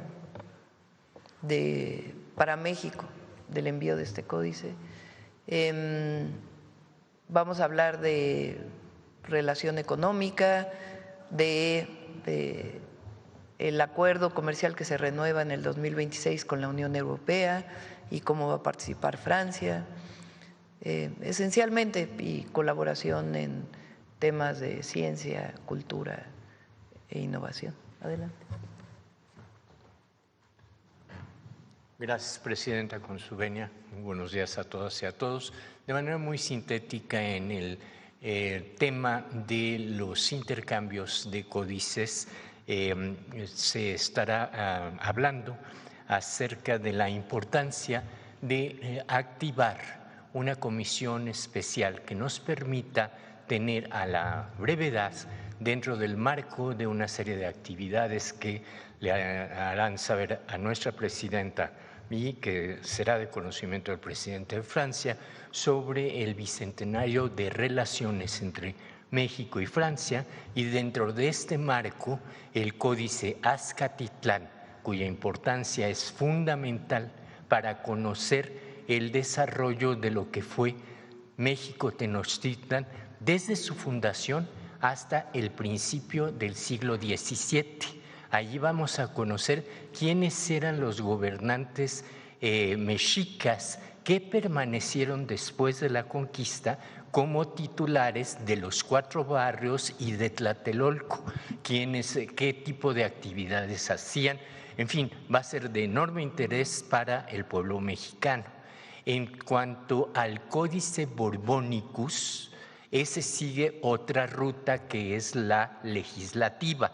Ese tema se tratará de forma distinta y en paralelo, no en la visita, toda vez que haya avances a ese respecto en la Asamblea Legislativa Francesa, en donde ya hubo una nueva iniciativa de restitución de patrimonio cultural a pueblos africanos, que abre la oportunidad de tratar el caso México en particular sobre este códice que es propiedad de la Asamblea Nacional y que una comunidad ñañú ha solicitado de manera formal a la Asamblea Parlamentaria su restitución. Es cuanto. Muchas gracias. En otro tema, respecto al plan que acaban de presentar, mencionaban que se van a hacer campañas, difusión y demás. Bueno, pues actualmente cuentan con la cartilla de los derechos de las mujeres. Preguntar cuántas de estas se han entregado. Citla, ¿cuántas cartillas? Bueno, se han distribuido en todo el país 25 millones de cartillas. La estamos repartiendo en asambleas, que ya estamos por terminar, de hecho, Presidenta, 600 asambleas en todos los municipios, escuchando propuestas de las mujeres justamente para recibir propuestas de qué más podemos hacer para combatir las violencias. De hecho, platicábamos con Noemí, se han repartido 6 millones de cartillas en las secundarias, en las clínicas. Hay voluntarios que han solicitado en la página entregar con sus vecinos, con sus vecinas, en sus comunidades, en los centros libres, y bueno, podemos pronto, si la presidenta nos lo permite, presentar en qué lugares se ha entregado en todo el país. Muchas gracias. Aprovechando que aquí está la secretaria, pues preguntar si tienen actualizaciones del colectivo No Más Presos Inocentes, del que varios colectivos y víctimas se han quejado que se manifiestan de manera agresiva, incluso que revictimizan a las víctimas. Pues bueno, la secretaria había comentado en junio que mantendría diálogo con la fiscal Berta Alcalde Luján y con el secretario de Seguridad Pablo Vázquez Camacho para pedirles que se investigue y se sancione a estas personas. Preguntar si han tenido algún avance en esta investigación. Sí, es un grupo de distintos hombres que se han organizado bajo consignas muy pues agresivas, que sostienen que algunas mujeres denuncian violencia con el fin de tener dinero y otras expresiones. En algunas audiencias incluso han llegado de manera agresiva cuando una mujer está en un proceso jurídico.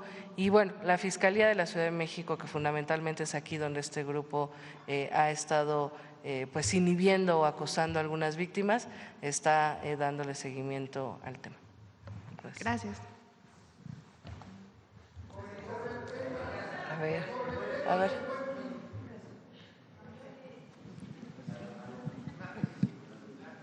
Buenos días, Presidenta. Buenos días, Eduardo Esquivel Ancona, de Domo de Cristal. La primera pregunta es, ¿cómo pueden constatar que son verdaderas ofertas ahora en el Buen Fin? Porque hay mucha gente que se queja de que le suben los precios y luego los bajan cuando el Buen Fin y pues queda lo mismo, ¿no? ¿Cómo pueden constatar que es de verdad una oferta para este Buen Fin y los consumidores estén ciertos de que es oferta? Profeco despliega tanto en las tiendas pequeñas, medianas, grandes, en todo el país, y hace una revisión permanente. Entonces, si alguna persona tiene alguna denuncia relacionada con el Buen Fin, de algún engaño, de algún precio que está disminuyendo y no es así, que por favor utilice la línea de Profeco. En una segunda pregunta también quisiera preguntar los resultados del Viernes Muy Mexicano. ¿Qué resultados tienes? Ya llevamos 2 meses, se ha acrecentado los pequeños comercios. A mí me gusta mucho en lo personal esta iniciativa. Adelante. Gracias, Presidenta. Fíjate que le ha gustado a la población. O sea, la segunda edición se empezó a sentir. La población ya buscaba los lugares donde habían los engomados. Creció la distribución de engomados, tenemos ya 400,000 engomados repartidos en todo el país. Se movieron los registros en línea, hubo sobre todo municipios que ahora registraron más negocios, pero también lo que vimos es que se empezó a contagiar la población, especialmente en las comunidades y en los barrios, al buscar en los negocios que forman parte de su localidad. O sea, se ha generado conciencia de que la soberanía también se hace con la compra y que esa compra que se hace en tu local, en tu localidad, en donde te conocen por tu nombre, pues genera también recursos para que se paguen becas, para que se pague renta, para que se pague empleo, para que se paguen sueldos, ¿no? Para que suban distintos servicios. Hoy en día tenemos ya en la página de Viernes Muy Mexicano más de 25,000 negocios registrados con promociones. No los bajamos durante todo el mes, los mantenemos todo el mes y les damos un poco más de impulso con sus promociones para el último viernes. En este caso también en noviembre va a haber un último viernes que va a ser el Viernes Muy Mexicano.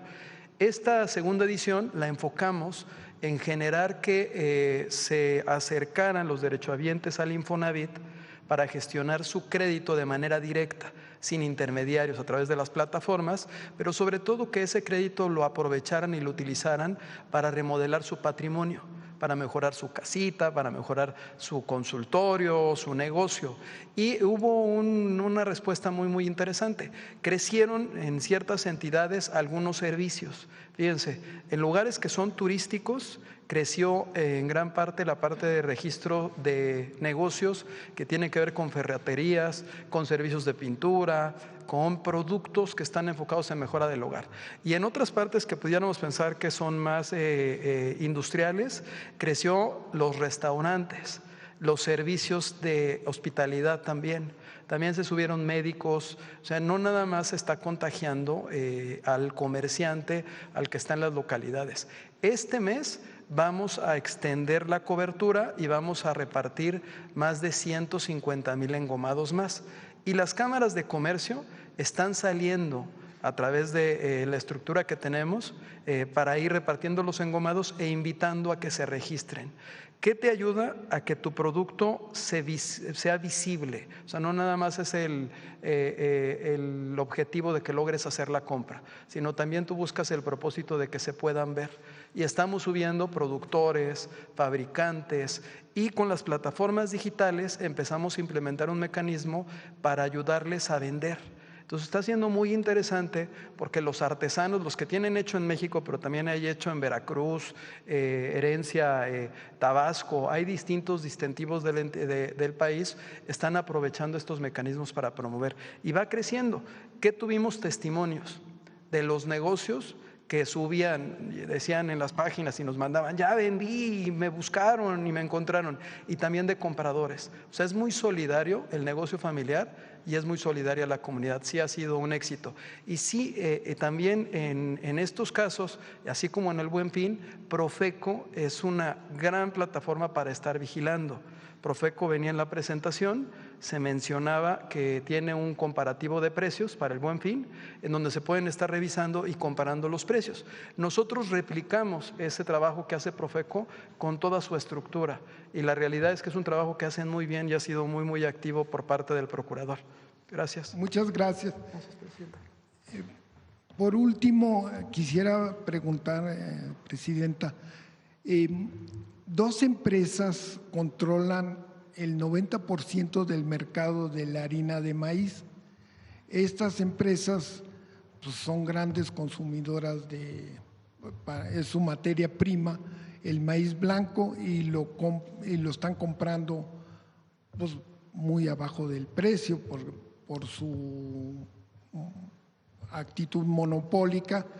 ¿Usted o su gobierno ha podido hablar con estas empresas para que paguen más la tonelada de maíz blanco y pues tenga un arreglo este problema?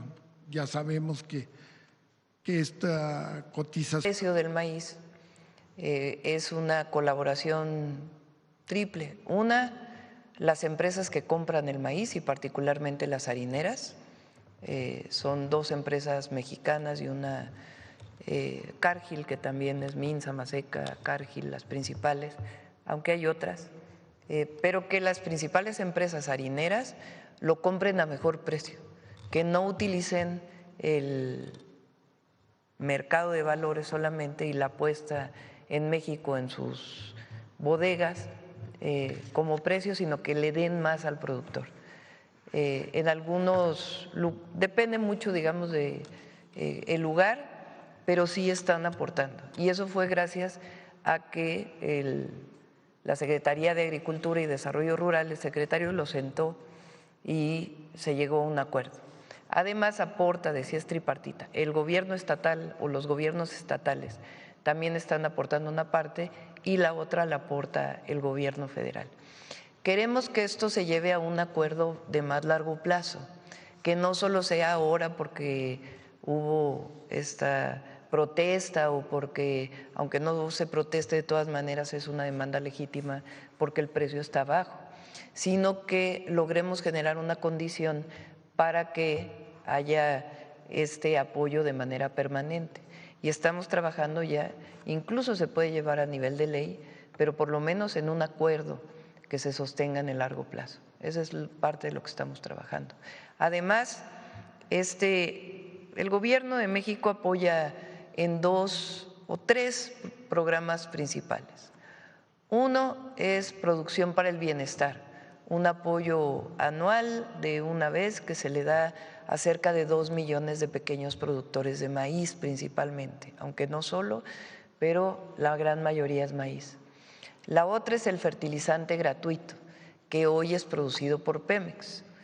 Pemex, SADER le compra a Pemex el fertilizante y se distribuye de manera gratuita a pequeños productores, principalmente de maíz. Y además está el programa Sembrando Vida. Entre los 3 programas, Sembrando Vida tiene cerca de 39,000 millones de pesos, Producción para el Bienestar cerca de 16,000, si mal no me acuerdo, y alrededor de 17,000 fertilizantes. Ese es el apoyo que se está dando al pequeño productor. Además de eso, la próxima semana, espero lo presentemos, es un proyecto que venimos trabajando con especialistas del maíz, con productores, con defensores de Sin Maíz No Hay País, para poder apoyar todavía más al maíz nativo, al maíz blanco, el maíz criollo, a todas las razas, variedades de maíz que se producen en México para que no se pierdan. Y este programa lo vamos a presentar ya muy pronto, que es un apoyo adicional a través de distintos mecanismos que permitan que el productor de maíz, para su autoabasto y para el mercado pueda tener un precio justo de su producto. Entonces, eso es muy ambicioso y sí, se le está exigiendo a las empresas harineras que sean parte de este acuerdo de precios más justos. Muchas gracias. Sí. Vamos. A ver, vamos. A ver, Alma, que hace rato que no preguntas. Presidenta, yo quisiera preguntarle a la Secretaría de la Mujer o a usted misma si tienen datos de cuántas denuncias por acoso se han presentado a nivel nacional y si hay una estimación de cuál sería la cifra negra, porque ahí es donde se refleja también la problemática. INEGI tiene una encuesta, ¿tienes los datos del número de denuncias? Sí, hay en lo que va del año 25,070 denuncias por abuso sexual en concreto. Siempre hay una cifra gris, por supuesto, pero por eso parte de esta campaña que la presidenta nos ha solicitado de que las mujeres sepan que pueden denunciar y que deben denunciar para poder acompañarlas en estas violencias. Y de esas denuncias, ¿cuántas llegan a término o cuáles son las que se atienden? Bueno, son en realidad 25,000 carpetas ya abiertas, ¿no? Seguramente denuncias hay más, pero ya como carpetas de investigación que inicia todo el proceso son 25,000. ¿Y sabe usted, secretaria, cuántos acosadores han sido detenidos a partir de estas querellas que se presentan? No tengo el dato a la mano, pero lo conseguimos y se los mandamos. Gracias. Ahora, del INEGI tiene una encuesta donde dice que 45% de las mujeres ha vivido un abuso en México, o sea, prácticamente la mitad. Y lo que queremos con este proyecto no es solamente, digamos, en el papel. Una mujer que vive un abuso en su camino al trabajo, durante el transporte público, en la calle, muchas veces no denuncia porque lleva tiempo. Primero, porque no necesariamente le reciben la denuncia del Ministerio Público. Y después ella tiene que trasladarse al Ministerio Público, dar su información y no necesariamente puede llevar una prueba, sino sencillamente su dicho. Eso es lo que queremos que se legisle, que sin cometer, es decir, no se trata tampoco de que haya injusticias, que se denuncie sin que haya ocurrido, pero que realmente la mujer tenga un espacio de denuncia que sea ágil, que sea expedito y que permita que realmente se haga la investigación para que se lleve a las detenciones. Ese es el objetivo de hablar con las fiscalías, de trabajar con las legisladoras, para que realmente se legisle y sea real, que la mujer no se sienta sola en nuestro país y que haya un sistema de justicia que la respalda. Entonces, de eso se trata este trabajo que estamos haciendo. Y además está el número 079 que estamos fortaleciendo, opción 1. Ahí es para la denuncia por teléfono de si se ha vivido un acoso. Muchas veces el acoso incluso es de familiares. Lamentablemente, digamos, la violencia mayor contra las mujeres, que es el feminicidio, que es quitar la vida de una mujer por el solo hecho de ser mujer, en la gran mayoría de los casos se comete por una persona cercana. Entonces, una denuncia previa de eso que está ocurriendo, queremos que se haga a través del 079, opción 1, y atrás de ese número de teléfono pues están todas las instituciones para proteger a la mujer, a nivel federal y a nivel estatal. Entonces, que esto que ocurrió pues sirva para que las mujeres realmente no se sientan solas en una situación de acoso, de abuso en nuestro país, y para ello pues tiene que haber instituciones y un gobierno que las respalde. Presidenta, en su caso, son 10 días para que pueda ratificar la denuncia, si no mal recuerdo. ¿Usted ya tiene previsto cuándo iría y en dónde sería? Sí, ayer pregunté a la fiscal, está por decirme, envié una carta con pues todo como son las denuncias penales, explicando todo el caso, y la fiscal de la Ciudad de México, la Fiscalía de la Ciudad de México, está por comentarme si hay que ratificar y cuándo hay que ratificar y cómo. Muchas gracias.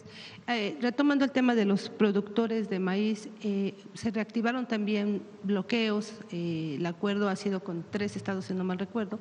¿Qué va a pasar con el resto? Porque siguen exigiendo precio justo para la tonelada, a pesar de todo este apoyo que ya les están es muy poco, y también, como lo dije el otro día, también hay intereses políticos también en algunos de estos cierres. Y lo decimos responsablemente, porque la mayoría, la gran mayoría, ya firmó con la Secretaría de Agricultura y están por abrirse las ventanillas para poder tener acceso a este recurso, que sería el próximo año. Es decir, ya no puede haber mayor apoyo por el momento para todos aquellos que siguen exigiendo. No, es el apoyo que hemos establecido y es un esfuerzo muy importante que estamos haciendo para poder apoyar a los productores.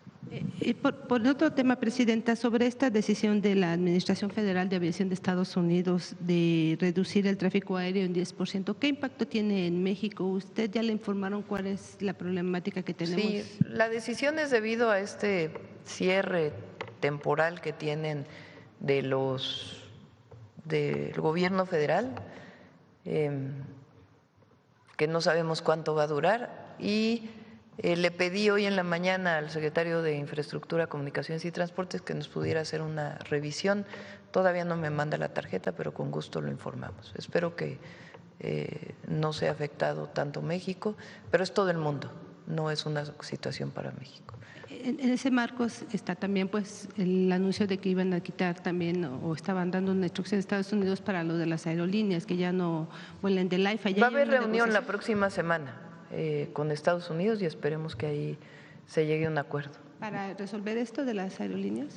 Para resolver el tema del AIFA, ¿se acuerdan? Sí. Que el tema de la carga en el AIFA y que estaban planteadas una serie de sanciones. Va a haber una reunión la próxima semana y esperemos que ahí se entienda cuál es la problemática de fondo y se puedan llegar a acuerdos. Por mi parte, solo quisiera preguntarle, en el caso de Movistar, anuncia que sale de México, o tiene una intención, pero también tiene un adeudo millonario que con un amparo también la antigua Corte pues había quedado ahí pendiente. ¿Cuál es la exigencia que le haría esta empresa? Es mucho dinero lo que deben también. Vamos a pedir una tarjeta para que nos digan en qué situación estaba en este momento para poderlo informar. Gracias. A ver acá. Sí, gracias, Presidenta. Demián Duarte, de Sonora Power, la revolución que llegó del norte. Presidenta, le tenemos que preguntar sobre la situación de lo que ocurrió el 1 de noviembre en Hermosillo. Mire, este asunto pues, ha ido creciendo en términos de lo que es la indignación popular en la capital de Sonora. Usted tiene los datos, hubo 23 personas que lamentablemente fallecieron, hay 12 personas heridas, incluso una persona ayer por instancias del gobierno de Sonora fue trasladada a una clínica especializada en Phoenix, en quemaduras. Ahora, el tema es que ayer el gobernador Alfonso Durazo ofreció un mensaje a la comunidad, a la sociedad sonorense, donde habla de que se va a hacer justicia y que se va a conocer la verdad de fondo en este asunto, aunque duela. Esas fueron las palabras del gobernador. El clamor popular dice en Hermosillo que pues, este tema tiene que ver con negligencia criminal, que tiene que ver con corrupción, y me llamó la atención por ahí un dicho de uno de los líderes del comercio organizado, y aprovecho que está aquí Octavio de la Torre para ver si nos puede comentar al respecto, de que el 90% de los comercios, por lo menos en el centro de Hermosillo, no tienen actualizada la norma de protección civil. Esto es muy grave, evidentemente, porque nos pone en riesgo a todos. Imagine usted, vamos a comprar alimentos, ropa, cualquier cosa, a los negocios, comercio establecido con la confianza de que están aplicando la norma de protección civil, y evidentemente pues no se está aplicando. Hay 4 inspectores, por ejemplo, para el caso de la inspección, válgame la redundancia, de que se cumpla con la norma en términos de lo que es la protección civil. Es imposible que 4 inspectores puedan revisar a 1000 negocios y tenerlos en regla de manera cotidiana. Entonces, preguntarle, Presidenta, su opinión al respecto de esto. Tenemos confianza, evidentemente, en que la autoridad, la Fiscalía General del Estado, el gobernador, pues hagan justicia, se han comprometido a ello. Sin embargo, es un tema que va más allá del ámbito de lo local. Por cierto, también los directores de protección civil, tanto del estado de Sonora como el de Hermosillo, fueron cesados ayer de sus funciones para que no interfieran con la investigación que se está llevando a cabo. Dijo el fiscal que se ha tenido ya interrogatorios, entrevistas en la investigación con personas de los 3 niveles de gobierno, funcionarios, incluidos funcionarios del gobierno federal. Se asume, bueno, que la CFE en particular tiene alguna responsabilidad, puesto que lo que explotó fue un transformador. No era de la propiedad de la CFE, pero tiene responsabilidad en términos de la inspección del funcionamiento. Entonces, pedirle su punto de vista al respecto y ver si Octavio de la Torre nos puede comentar de la situación del comercio en general. Gracias. En una situación así, es una situación tan triste, tan lamentable, primero pues la obligación de toda autoridad es atender a las víctimas y creo que se ha estado haciendo bien en el caso del gobierno de Sonora, estar muy cerca de todas las familias y poderles apoyar en todo lo que se requiera. Después es la investigación, que se haga justicia, la investigación profunda, las causas de por qué ocurrió esta lamentable situación. En efecto, parece que fue un transformador que estaba dentro de la tienda y entonces de ahí pues hay que deslindar responsabilidades, tanto de los dueños. La primera responsabilidad es de quien tiene un negocio. La autoridad, pues por supuesto, tiene la responsabilidad de inspeccionar y que las leyes sean adecuadas y inspeccionar conforme a las leyes, pero tiene que haber una responsabilidad muy importante de quien administra o quien tiene un negocio. Porque tener un negocio pues lleva una responsabilidad, sobre todo cuando hay tantas personas que puedan acceder a una tienda. Entonces tiene que haber el deslinde de responsabilidades, en qué circunstancia estaba el transformador, hacer la investigación para que la Fiscalía del Estado pueda decir esto fue lo que ocurrió y estas son las responsabilidades. Por otro lado, lo que establece la propia legislación de atención a víctimas tiene que ver con la reparación hasta donde se pueda y lo acepten las familias, y segundo, la no repetición. Y eso es muy importante, para que en la medida de lo posible se disminuya al máximo la probabilidad de que ocurra una situación como esta, pues tiene que ver precisamente con la revisión de las leyes de protección civil, quién tiene esas responsabilidades, cuántos inspectores hay, qué tanto debe haber terceros responsables. Por ejemplo, en la Ciudad de México se modificó la Ley de Protección Civil y además de los propios inspectores, se habilita a los especialistas en protección civil, como es el caso de los DROs en la revisión de las estructuras o de los especialistas estructuristas, para que un tercero acreditado pueda hacer estas revisiones y pueda ampliarse, y quien de una lista que exista de especialistas lo pueda destinarle el recurso, el negocio, para poder tener pues la certificación de protección civil.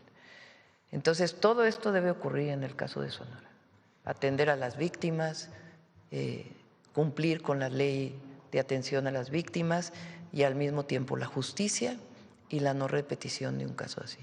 Y eso es lo que yo estoy segura que va a ocurrir en el caso de Sonora. Se conoce que es un caso del ámbito local, evidentemente pues tiene que ver con la situación que se vive en Sonora, en Hermosillo en particular, pero nuestra sociedad pues quedó marcada, Presidenta, por el caso de la guardería ABC, que evidentemente pues fue muy notorio, motivó cambios incluso en las leyes de protección civil. Hay una ley 5 de junio justamente que promueve la garantía de no repetición. Lamentablemente pues pasaron 16 años y se repite un hecho, no en las mismas circunstancias, pero bueno, al final de cuentas es la población civil la que padece las consecuencias con esta situación de muertes, heridos y demás. Evidentemente en Sonora pues necesitamos esta garantía de que haya justicia. E insisto yo, pues hay confianza en que se esté haciendo el trabajo de manera correcta. No sé si será posible que la directora de la CFE o alguien relacionado con este asunto pues pueda ofrecer información al respecto, porque la CFE no ha respondido justamente las dudas que se han planteado al respecto.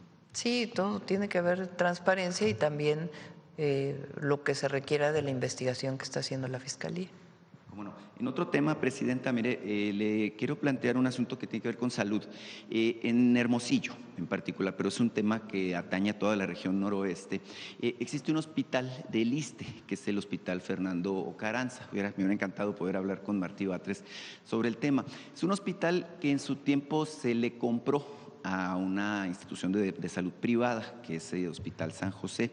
Tiene más de 45 años en operación, es un hospital que atiende a los servidores públicos del gobierno federal, justamente de Sonora, pero esta infraestructura de la que dispone el hospital pues está rebasada desde hace mucho tiempo, tiene 79 camas de estas que tienen sensables y bueno, tiene un área de urgencias también. Sin embargo, la demanda de servicios es muy superior, hay 300,000 derechohabientes del sistema del ISSSTE en Sonora y bueno, se sabe que se tiene prevista la reubicación y modernización de las instalaciones de este hospital. Me contactaron justamente los integrantes del sindicato, la Federación de Servidores y Trabajadores al Servicio de los Estados, del Estado, y me dicen, bueno, que ellos tienen una visión un poco distinta y le quieren hacer una propuesta de que se busque la manera de construir en Hermosillo, sí, un hospital nuevo, pero que sea un hospital general de zona. Eso es lo que están planteando. ¿Por qué? Dicen, porque actualmente la posibilidad que tienen ante la sobredemanda que hay de este servicio es trasladarse a Sinaloa, a Culiacán en particular, con las complicaciones del caso y con los riesgos, que ellos asumen que hay respecto a su seguridad. Me dicen que en todo caso agregar especialidades, generar, esta nueva infraestructura permitiría atender a los derechohabientes no solo de Sonora, sino de Sinaloa y de las dos Baja Californias, que esto permitiría pues tener la capacidad de atender la demanda de 1,200,000 derechohabientes, que son justamente pues quienes trabajan directamente con el gobierno federal y las distintas instancias. No sé qué le parece y si pueda comentar al respecto. Le pedimos a Martí que se ponga en contacto para ver esta opción que estás planteando y en uno de los martes que viene Salud que pueda contestar esta pregunta. Claro, en este mismo tema, Presidenta, mire, le platicaba la otra vez que hablamos aquí que colaboro como corresponsal de un medio de Aguascalientes que se llama LJ y Tercera Vía. Justamente Aguascalientes en el esquema de salud es uno de los estados que no han federalizado y no han entrado al esquema de IMSS Bienestar. La pregunta que me han hecho pues personas, ciudadanos del estado de Aguascalientes es cómo se está abordando justamente el acceso a los servicios de salud como lo mandata la Constitución para las personas ciudadanas de estados, como es este caso, y tengo entendido que hay otros 8 estados, otros 7 estados además de Aguascalientes, que no han entrado en el esquema, válgame pues, de establecer este acuerdo con la Federación. Se hablaba hace 2 días de que justamente Yucatán se incorpora, pero pues hay una duda respecto a qué pasa con los derechohabientes de los servicios de salud en términos de lo que dice la Constitución respecto a esta ausencia que tienen estos estados. Creo que está Durango, Coahuila, Chihuahua, además de Aguascalientes, entre otros. Depende de los estados, firmar o no ser parte del IMSS Bienestar. Siempre es mejor ser parte del IMSS Bienestar, tienen acceso a basificación los médicos, a más recursos, porque se incorporan los recursos federales con los estatales y eficientar pues muchísimos procesos. En el caso de Aguascalientes, pues no han decidido no entrar al IMSS Bienestar. Entonces, todo lo que tiene que ver con la atención a la salud fuera del ISSSTE y el IMSS en Aguascalientes es responsabilidad del gobierno del estado. Sí, cómo no. Bueno, es un tema importante, evidentemente, porque pues los ciudadanos al final… Va a presentar, lo iba a presentar este martes, pero no había terminado el estudio, Alejandro. Salió ahí en un medio de que es mejor el servicio de los estados que no tienen IMSS Bienestar, pero eso es falso. Alejandro iba a presentar 3 gráficas, le dije mejor que sea completo, y lo va a presentar. Este martes viene seguridad y luego viene salud, y se va a presentar este estudio de cómo diferentes indicadores oficiales que incluyen a todos los estados muestran que son mejores los servicios de salud del IMSS Bienestar que los que no están inscritos al IMSS Bienestar. Claro, es importante el tema, puesto que al final del día los ciudadanos de esos estados pues, no tienen la culpa, ¿no?, de la afiliación política o partidista del gobierno que esté en el momento pues, en esas entidades, ¿no? Entonces, obviamente, es una inquietud reiterada. Pero es una decisión de los gobiernos. Sí, cómo no. Presidenta, por último, mire, le quiero plantear un tema sobre ferrocarriles. Hay un asunto muy interesante de la línea ferroviaria de Coahuila a Durango. Es una vía férrea de casi 1,000 kilómetros de extensión que fue concesionada en 1998 por un periodo de 30 años. Mire, es interesantísimo porque los concesionarios son socios en 50%. Uno es Industrias Peñoles, esta compañía minera, y por la otra mano está Grupo Acerero del Norte, que es la controladora AMSA. Sabemos que esta controladora pues, ha estado en problemas, controlada por Alonso Ancira, por cierto, y que está en proceso de liquidación. Bueno, decirle que se vence esta concesión justamente en el año 2028 y que parte de los compromisos de los concesionarios es regresarlas en buen estado y con capacidad operativa. Estas vías, bueno, pues actualmente están realmente muy dañadas, prácticamente han sido saqueadas incluso para venderlas como fierro viejo, pues lo que son las vías del ferrocarril y otros elementos. Entonces, preguntarle, Presidenta, número uno, si usted está informada, consciente de esta situación y obviamente, bueno, número dos, preguntarle qué expectativa tiene del retorno de esta vía, porque no es la única. Mire, yo que soy de Sonora, sé que una situación similar ocurre en el caso de la concesión que tiene Ferromex en la vía de Nogales, Cananea y que va hasta Agua Prieta. Entonces es un tema importante, sobre todo pues en su proyecto de unir con ferrocarril pues prácticamente al norte del país con el centro. Vamos a invitar sí lo estamos trabajando. Es una vía muy importante, sobre todo en el momento en que AMSA operaba. Por cierto, esperemos que este mismo año la jueza que está encargada de este proceso pueda ya resolver para beneficio de los trabajadores de AMSA. Se ha estado ahí trabajando y platicando en el marco de su autonomía por parte de la Secretaría de Hacienda y esperemos que pueda ya resolver este proceso. Esa vía del tren se utilizaba mucho para el transporte de carbón, para el funcionamiento de AMSA. Entonces, queremos que se resuelva AMSA y que realmente lo tome otra empresa y que, aparte de la justicia que se tiene que hacer, que se retome para poder darle empleo a todos los trabajadores y que se recupere esta zona industrial tan importante para Coahuila. Entonces, a partir de ahí ya también vamos a definir el tema de la vía del tren.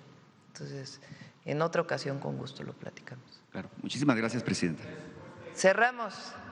Vamos con Mujeres en la Historia.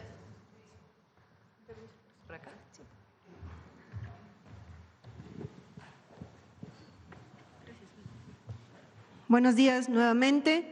Pues iniciamos el mes de noviembre y, como comentaban hace un momento, un aniversario más del inicio del proceso revolucionario en nuestro país. Así es que dedicaremos la cápsula del día de hoy a las mujeres que se levantaron antes de 1910. Esto va a ser fundamental que lo abordemos, porque si bien tenemos en el imaginario a las mujeres que se incorporan a los campamentos de los revolucionarios, a las ideas, a la propaganda, vamos a ver cómo desde una década antes se fue cimentando este camino de lucha, sobre todo a través de las publicaciones.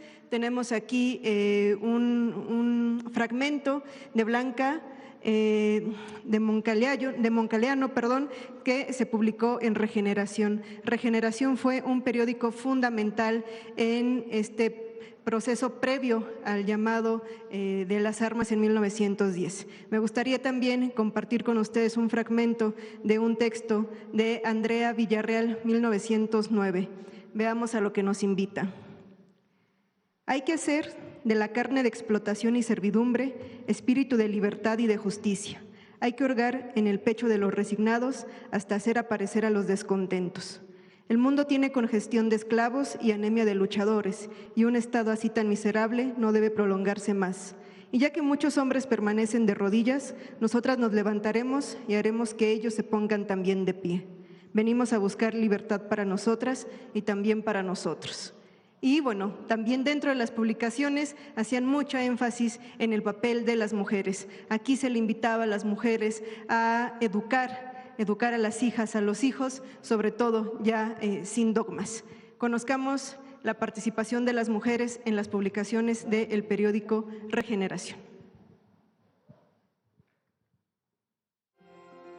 Regeneración, el periódico antiporfirista y revolucionario fundado por los hermanos Flores Magón, vio la luz el 7 de agosto de 1900 en la Ciudad de México y su último número fue publicado en 1918. A lo largo de sus distintas etapas, este periódico contó con la colaboración de mujeres que escribieron o apoyaron activamente en su emisión. Se trataba de integrantes del Partido Liberal Mexicano, que combinaron sus actividades de militancia política con tareas de cuidados y organización. Juana Belén Gutiérrez, Elisa Acuña y Dolores Jiménez y Muro fueron algunas de las colaboradoras cruciales durante los primeros años de Regeneración, aunque más tarde se distanciarían del Partido Liberal Mexicano. La publicación tuvo 4 etapas, pero solo una, la primera, tuvo sede en México. Las demás fueron emitidas desde Estados Unidos, debido a que sus fundadores y colaboradores se exiliaron en ese país al ser perseguidos por el régimen porfirista. Regeneración fue un importante espacio de denuncia de los abusos contra los trabajadores y de articulación política en la lucha revolucionaria. A través de sus páginas, se publicó el programa del Partido Liberal Mexicano en 1906, uno de los planes sociales más destacados que influyeron en el desarrollo ideológico de la Revolución Mexicana. Entre las simpatizantes de Regeneración había obreras, trabajadoras del hogar, profesoras, periodistas, madres y esposas, aunque algunas sobresalieron más por haber sido cercanas al grupo dirigente, como Concepción Rivera, Andrea y Teresa Villarreal, así como Lucía Norman y María Brus Talavera, quien además fue pareja sentimental y soporte vital de Ricardo Flores Magón durante sus periodos de reclusión en la cárcel. Ellas escribieron notas, organizaron clubes de discusión política para mujeres y mítines. Fueron agitadoras, propagandistas, recaudaron fondos, apoyaron en tareas del periódico e hicieron circular mensajes clandestinos mientras los dirigentes se encontraban presos. 2 figuras asumieron papeles especialmente activos en Regeneración durante los encarcelamientos. Francisca J. Mendoza, una destacada colaboradora desde el inicio del movimiento magonista, y de Blanca Moncaliano, anarquista de origen colombiano, que criticó el feminismo político por tener como único fin el voto femenino y no la eliminación de toda forma de desigualdad.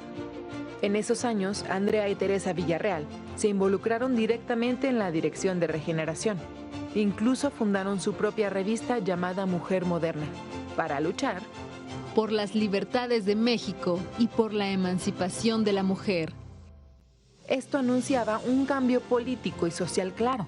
Las mujeres estaban involucradas en la lucha revolucionaria de manera contundente.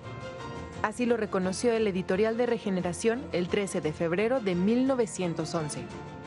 Es alentador que la mujer se emancipe y venga a tomar el puesto que le corresponde al lado de su compañero el hombre, en una grandiosa lucha social que tiende a la liberación de la humanidad. La emancipación de las mujeres fue un tema recurrente en el periódico. Ricardo Flores Magón se dirigía con frecuencia a ellas. Praxedis Guerrero incluso trató de demostrar la opresión histórica que habían sufrido las mujeres, pero sobre todo fueron las mismas redactoras de Regeneración quienes constantemente instaban a sus compañeras a alejarse de los preceptos religiosos y los mandatos sociales que las mantenían oprimidas, para así poder tomar un papel activo en la transformación del mundo.